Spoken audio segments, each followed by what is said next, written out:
নমস্কার শ্রোতা বন্ধুরা, স্মৃতির চিলেকোঠা গল্প বাস্তের আড্ডাখানাতে আজ আপনারা শুনবেন গোপাল ভাঁড়ের গল্প।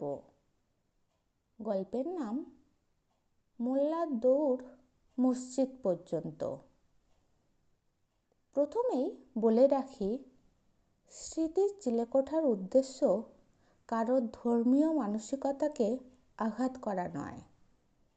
নিছকই গল্প বলার আনন্দেই আপনাদের গল্প শুনিয়ে থাকে। তাই আপনারা মন প্রাণ ভরে গল্প শুনুন আর আনন্দে থাকুন। শুরু হচ্ছে আজকের গল্প, মোল্লার দৌড় মসজিদ পর্যন্ত। বদর মোল্লার মা একদিন গোপালের কাছে এসে কান্নাকাটি করে বলল, আমি এখন কি করি? ছেলেটা কাল রাগ করে চলে গেছে, আজও বাড়ি ফেরেনি।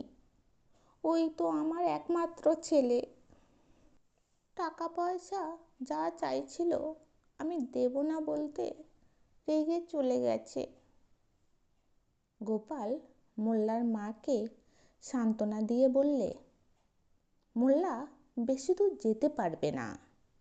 মোল্লার দৌড় তো মসজিদ পর্যন্তই, এর বেশি সে কোথায় আর যাবে?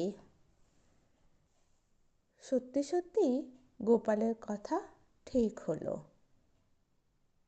কেমন লাগলো আজকের গল্প?